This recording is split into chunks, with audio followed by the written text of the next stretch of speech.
Now let's work on the definition of imbibition. Imbibition is a special type of diffusion in which water is absorbed by solid particles of an absorbent substance, causing the same to enormously increase in volume without producing any solution. So as we have discussed that it is a process of absorption of water, right. So it is a special type of diffusion in which water is absorbed. Why I am calling it a special type of diffusion? Because here also the water moves from a region of its higher concentration to a region of its lower concentration. But how this actually works out, what is the difference, we will discuss. In which water is absorbed by solid particles. Now the solid is going to absorb water, due to which there is, you can say, enormous increase in the volume of that solid particle. Okay. So I can demonstrate it like in a way that we have a solid particle, right, and this solid particle is going to absorb water, and when this is going to absorb water, this will lead to an increase in the volume, or you can say the size. The volume will increase subsequently. So this is this process in which water is absorbed by this solid particle, right, causing this to enormously increase in volume without producing any solution. Remember, this is one of the most important aspect that is going to differentiate imbibition from other processes. It is that it is going to lead to increase in volume without producing any solution. So no solution is going to be produced, right.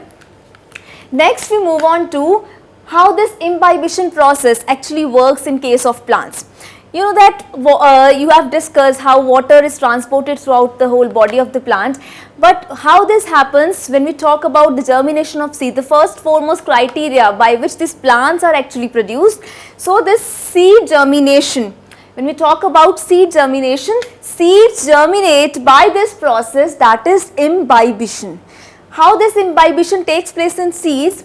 The seeds are going to absorb water, and this absorption of water is like that the particles of water are going to be in the surface or on the outer surface, alright. They are going to be in the surface, I mean to say between the molecules, or outside of the surface also. This is how the water molecules are going to be absorbed within the seed, and when this happens, this is going to mark the beginning of seed germination. When the water is going to enter into the seed, this is going to lead to the breaking of the seed coat, which is the outer covering.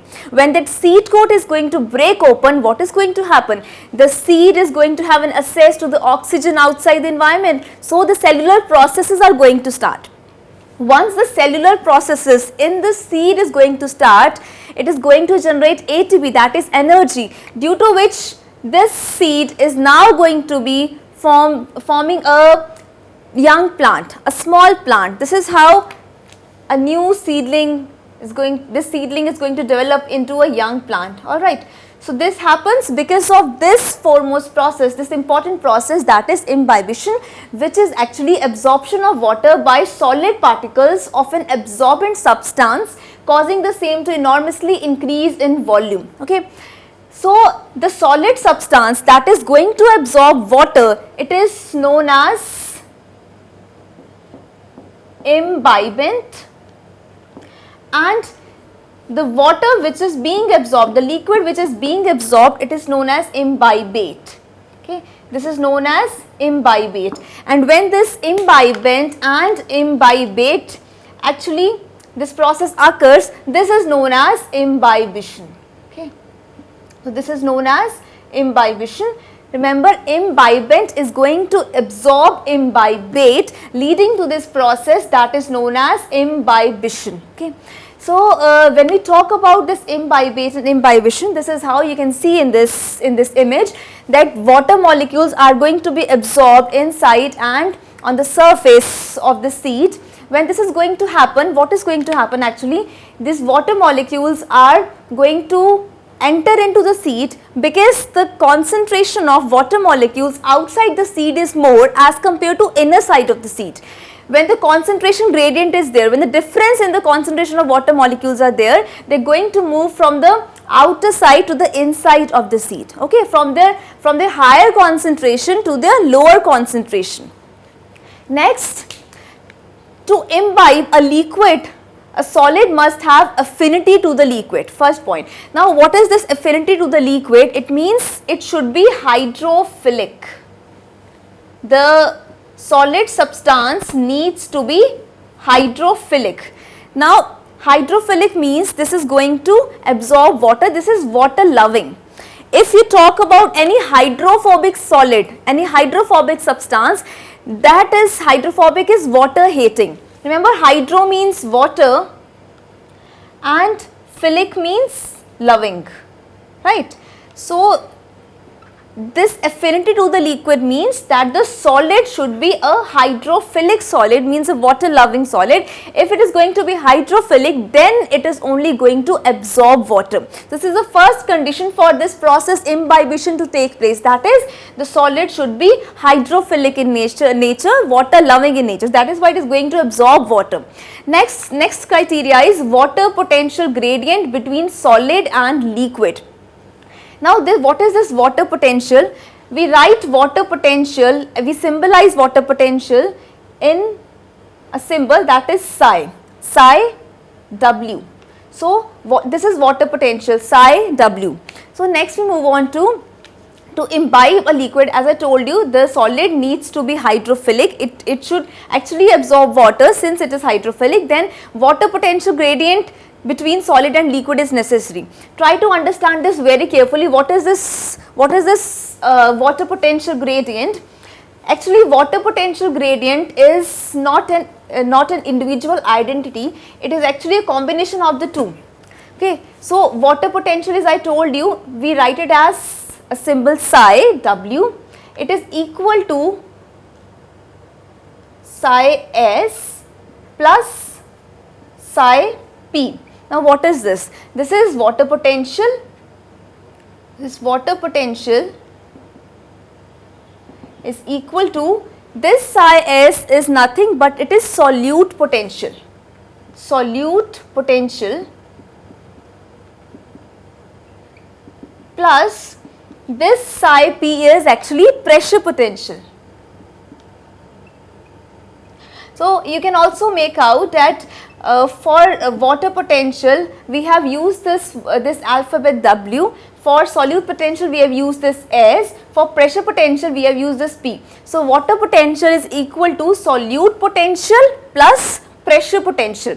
Now, let us see what do we mean to say when we talk about water potential in terms of solute potential and pressure potential. Before I start to work on this, let us discuss one thing important. When we talk about water molecules, they are constantly moving, means in liquid state or in gaseous state they are in constant motion, they actually have kinetic energies. So, they are constantly moving, due to which they have kinetic energies. So, what is going to happen when there is going to be this process of imbibition? Supposingly we are adding solute into pure water, what is going to happen? There will be less free water molecules, because now there is an interaction between the solute molecule and the water molecule. So, we can actually say that in case of solute potential, what is solute potential? Solute potential is the lowering of this potential because of the addition of solute in water. So, solute potential is always negative, it is always negative. When we talk about the water potential of pure water, the water potential of pure water is 0. So, whenever we are going to add any solute into pure water, this is going to actually decrease it. So, the solute potential is actually negative. When you add in more solute, again the solute potential is going to decrease more and more. Addition of more solute is going to again decrease the solute potential. So, remember that water potential of pure water is equal to 0. So, it is going to be always higher than this mixture, than this solution. Okay. So, when we add in solute, the potential is going to decrease. So, let us see. When we talk about pure water, the pure water potential is 0, but when we are going to add a solute into this pure water, this is going to lead to the decrease in water concentration. How? As I told you, that supposingly if you see here in the beaker, we have this number of free water molecules, due to which this is pure water and this water potential is 0. When we are going to add in solute particles, this free water molecule number is decreased. It means the water concentration is going to be decreased. When this water concentration is decreasing, the water potential is also decreasing because the kinetic energy is also decreasing. So remember, decrease in water concentration decreases kinetic energy and this leads to decrease in water potential. So this water potential now decreases. Okay. So next, remember that the potential of pure water, that is actually, we have talked, it is a 0. It is always higher than the potential of solutions because the solute potential is negative. As more and more solute you will add into this water, the solute potential is going to be more and more negative, leading to decrease in water potential. Okay. So this is how this works out in case of water potential.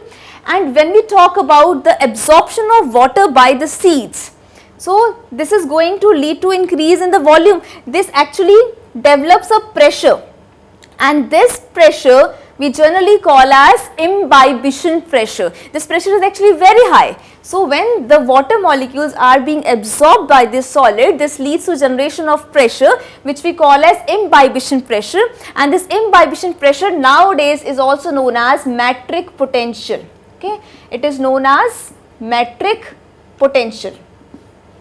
So now let us review whatever we have done so far. We have discussed the definition of imbibition, that it is a special type of diffusion in which water is absorbed by solid particles of an absorbent substance, causing the same to enormously increase in volume without producing any solution. So this is simple absorption of water, and this leads to in case of plants the germination of seeds. So the seed germination process actually begins with this imbibition process, that is absorption of water, due to which it actually gives rise to a young plant.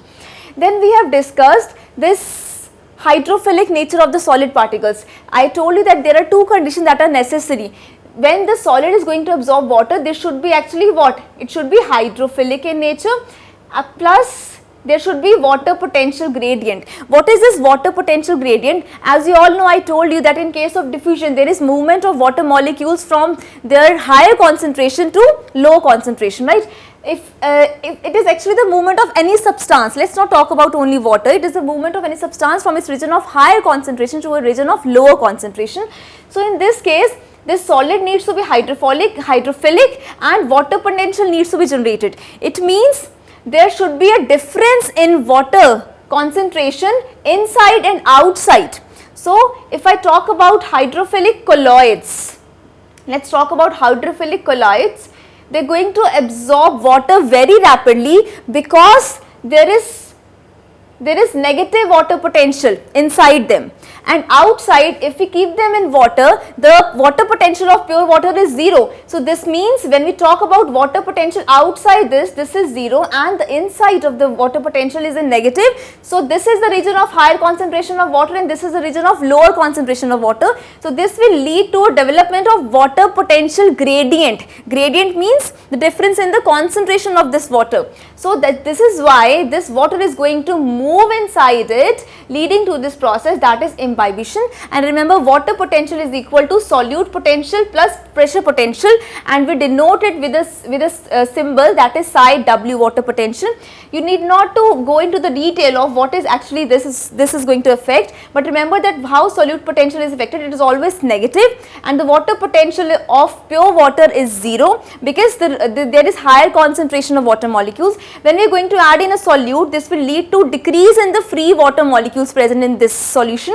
When the free water molecules are going to decrease, this is going to lead to the decrease in water concentration and water potential also. Okay. So when we actually add solute, this is going to lead to decrease in this concentration, decrease in kinetic energy.